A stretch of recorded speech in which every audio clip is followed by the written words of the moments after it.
lads rolled in, and we thought, there goes the Serenity. He was captured and then taken to the Melbourne jail. Welcome back.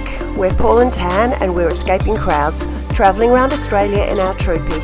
Sadly, we're leaving this section of the high country in this episode, but not before we share some more incredible places to camp and visit.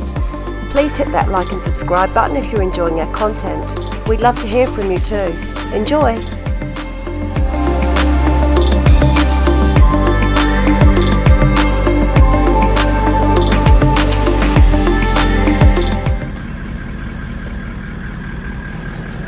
Morning everyone. We had a lovely camp at Upper Jimson Hut. We're just about to cross the river again. Paul's just checking to make sure nothing's shifted. And we're going to head over the river out back towards Mansfield, but we're going to pass through a couple of other camping areas on the way to have a bit of a look. And then we're going to head up and around the top of the Alpine area. We've got to make our way around towards Bright in a couple of days' time.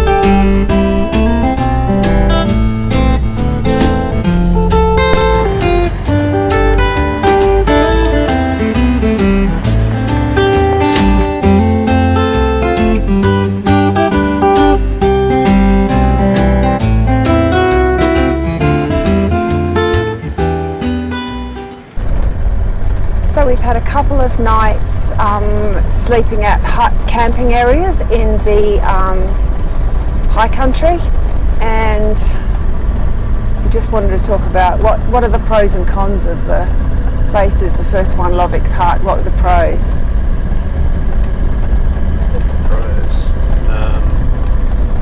I suppose most of them, because I guess they're quite popular tourist attractions as such. They provide toilet facilities there, so it always makes it easier if you're staying overnight and there's toilets around. It's always a bit of a bonus. The grounds always seem pretty well kept. You know, there's at this particular point in time there's not too many people around, but I can well imagine when it gets perhaps just after Christmas that place will be packed out. But they're just great to see. Also part of history. Each of them has a little bit of a spiel about why it's there, who built it, what any historical aspects of it. Anyway, Lovick's Hut had a little bit of that. I felt like too, another pro would be if you were up here in some pretty crappy weather, I feel like you'd feel fairly safe there. I mean, the hut was stable if you needed to use it. We were standing a while, haven't they? So they've stood the test of time. I mean, it was quiet when we were there. I mean, we can only talk about what it's like when we were there, but it was quiet. There was bird life around. We didn't see any wildlife, but apparently there's lots of it. We just didn't see any. I mean, it was peaceful, wasn't it? Yeah. It was peaceful. What about the cons of Lovick's? The actual hut itself, there wasn't any cons. No. But the trickier part was getting there. That was pretty tricky, wasn't it? Parts of the track are a bit rough, but you know, I mean, it's not terrible. It's not overly hard, but parts of the track are a bit rough getting in and then coming out. But it's pretty high altitude. If you want to get to those places, you're not going to get there on the road. Yeah, we were on a track called Bluff Track, which actually goes across the bluff of a couple of mountainous points, so we were really high up, 1,700 meters I think at one point. So yeah, but the actual campground was good, hey? Yeah. All right, now what about the one we just stayed at last night, Upper Jamison Hut? Another similar type of hut with a story on its background and all that sort of stuff. Probably what I liked about this one was that we got the camp spot right on the river. Yeah. Yeah, which was something that I wanted to do since we left that one back in New South Wales at Tiegear High. Which is in the high country also, wasn't it? Yeah. Yeah. It's just something about camping on a river, I think. Yeah. I mean, the river's running and it makes a bit of noise over those rocks, but there's something special about it. Yeah. It's crystal clear. There's so much. It's that pebble bottom too. Oh yeah, it's just stunning. It's Yeah. really good. There we go, stunning again. Yeah. Any cons? Great spot. Any cons? I mean, we were lucky in as much as we got there around midday and we never saw another soul till about 4 o'clock when a few lads rolled in and we thought, there goes the Serenity. They did come over and speak to us. Yeah, they came over and said, look, end of work, Get away. gonna blow a bit of steam off, we might be going for a while. Anyway, they were true to their word.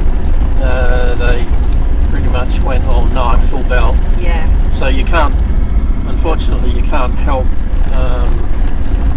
other people, but at the end of the day you're in a fairly popular spot, only an hour and a half down the track from Mansfield. You're going to get that, so Yeah. get some sleep tonight. That's right. The camp spot was amazing. I highly recommend both of those campsites if you're doing the circuit, any kind of circuit through here.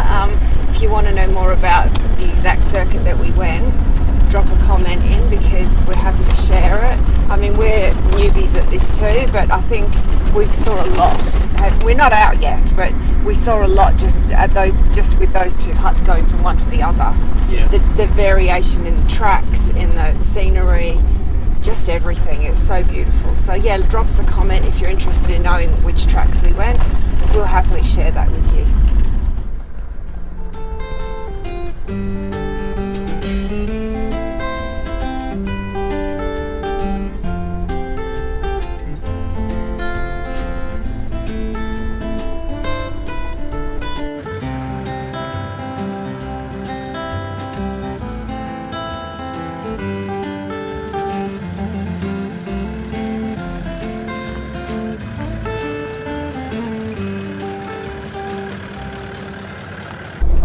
Just going to drive in and check out some other campgrounds that are along the river. Not to stay, just to have a look.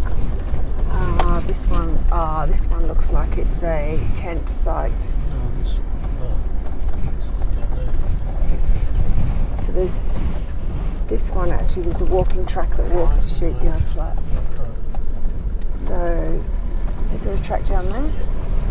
And stream crossing. Oh, there's one of those beautiful parrots in there.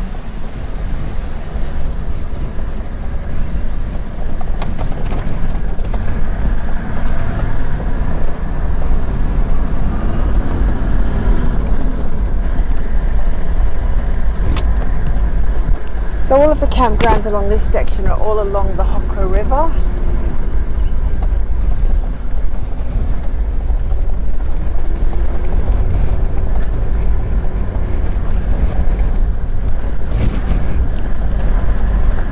I think these are all the campgrounds here, maybe.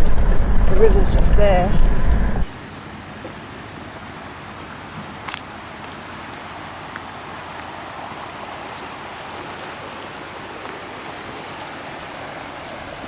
Ooh. This is a deep spot. Blackberries.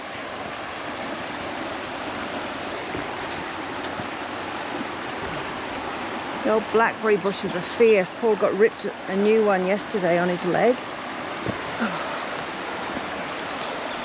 He just left the car running up there. That's a great swimming spot. So this is the other kind of options for camping. This is 7 Mile Flat Campground, right on the river. Looks good. I would definitely stay here. It's very flat. They've got fire pits built into the ground, right on the river. Pretty good. No huts here, just a campground.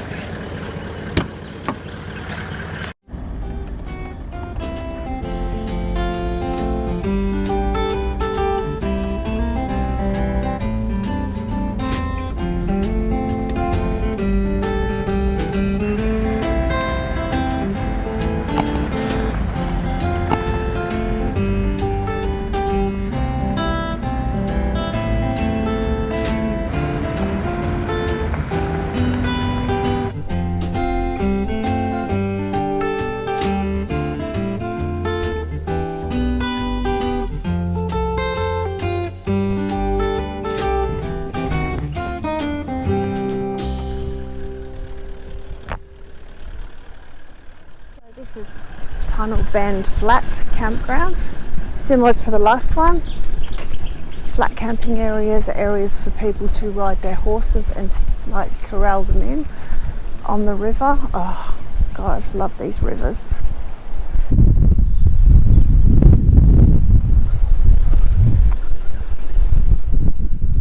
Fire pits. The fabulous thing about all these camping areas are free, absolutely free. You don't have to book them.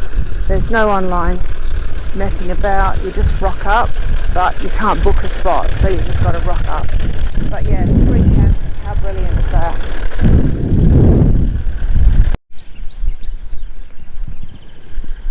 So we've just stopped at Sheepyard Flats, which is a massive campground at the beginning of the track that goes into the Alpine region.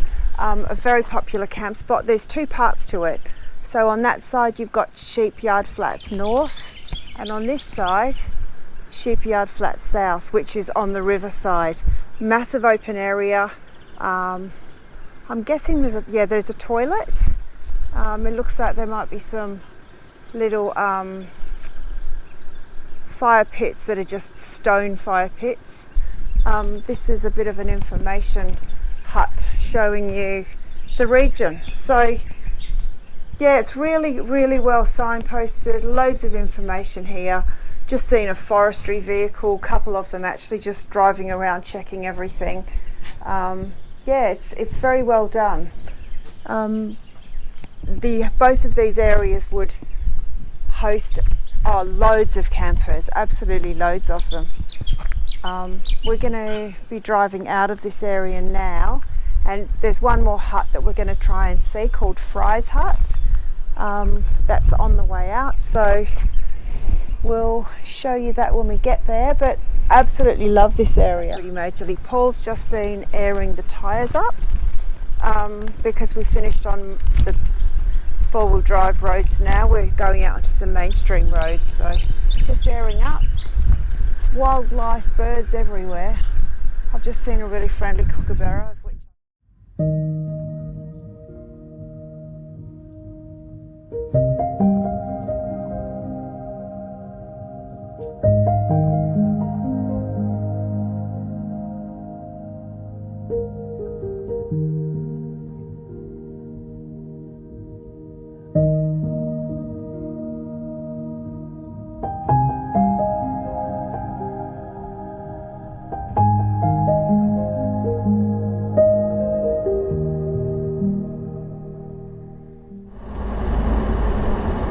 We're back, and we've just had a bit of a sort out stop in Mansfield. We've had a bit of lunch, done a couple of little jobs, and basically stretched the legs.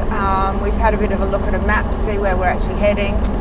we're still kind of winging it, but we've decided we're going to head up towards Wangaratta and stay there tonight.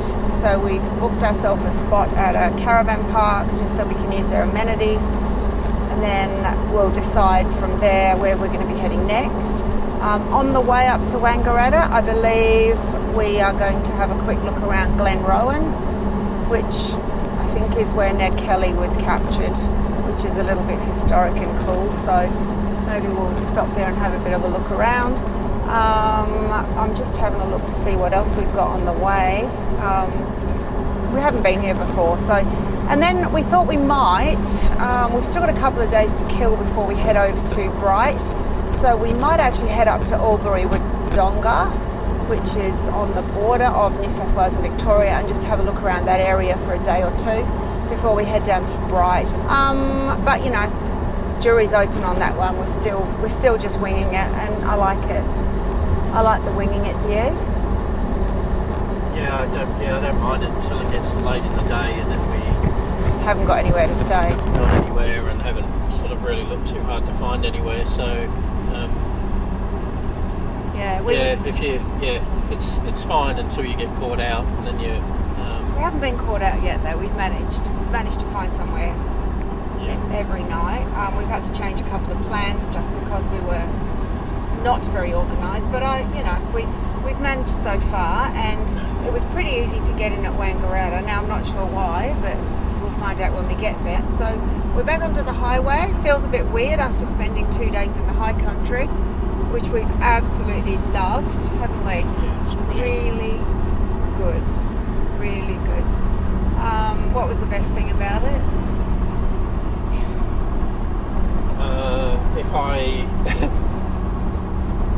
The scenery when you're driving down some of those roads, tracks, whatever, just goes on for miles, and often you're too scared to have a good look because it could disappear over the edge fairly quickly. Yeah. That wouldn't end well. No. But yeah, I just love that whole scene, the rivers and the greenery, and it's just beautiful country. The changing scenery too. I was reading on a notice board while Paul was airing up the tyres this morning that anything above 1,400 metres is subalpine, and that's where the vegetation changes to pretty much those dead trees, I think. So yeah, I thought it would have been higher than that, but it's actually only 1,400 metres, which seems like a lot when you're on ground level, but we were up at about 1,700, so it was pretty high, and it was absolutely amazing from up top. Another thing that I really loved about being up the top was watching the weather roll in. Hey, how quickly did that happen? Yeah. So, I mean, we know that happened because when we were camping in New South Wales at Nunnocks, that's when the fog happened. We weren't quite as high up there, but the fog just rolls in. But the weather, I think when we were, where were we? No, hang on, no, let me finish the question. Where were we when we had about 4 lots of rain trying to happen? Oh, that was yesterday. That was up at Jamison Hut, where the rain was trying, but then it would just stop, and then it would try again, and it just kept happening all afternoon. So, yeah, it was really interesting how the weather just changes so quickly. But yeah, absolutely loved the high country, and we're not done with it yet because we get to do another batch of it around the other side when we get to Bright. So I don't know, I'll be interested to see if it's any different. Pretty excited for that too. So here's to some more exploring, and here's to a bit of a highway.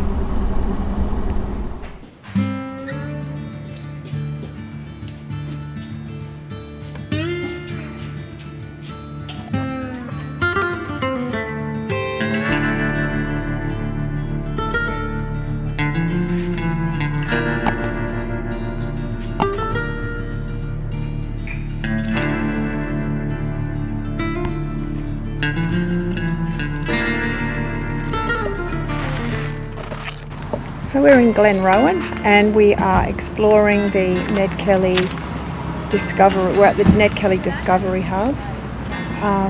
there's a little walk trail that we can walk through, a few points of interest in the town, which will actually show us some of the sites of the Kelly Gang siege. And yeah, we'll take you along, and this is number 1, I think. No, this is number 7. This is the last one. This is the intro. Number 1's out there. Ah, okay. All right. Let's go. So this is a fancy building. This is what We're looking for... Ah, okay. Let's go. So number 1's this way, you reckon? All right, let's go. This just looks like a brand new building. It's a bit fancy, isn't it?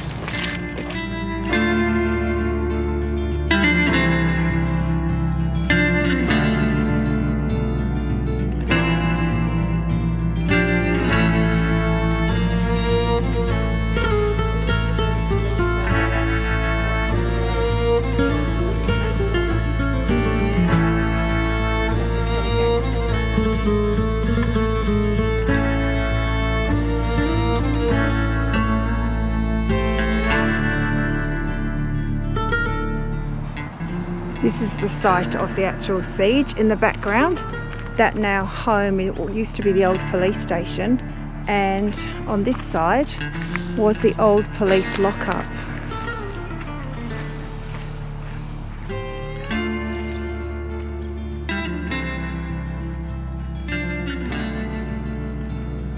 My goodness.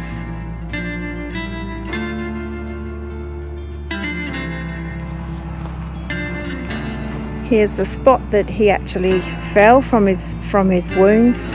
He was captured, and this was on June 28, 1880. He was captured and then taken to the Melbourne jail. This is the spot where Ned Kelly, once he was wounded, came to find his horse here in a group of trees, in a clump of trees, and basically the police found him here. This is the old station house where the press became a refuge for the press, and they basically watched this all pan out from this spot, which was considered to be safe. And this is also where the news of Ned Kelly's capture was tapped out through the telegraph. This is only a replica of the station. Ned did receive medical attention after he was shot and captured here. Then he was taken by special train to the jail in Melbourne. Gotta love a bit of history.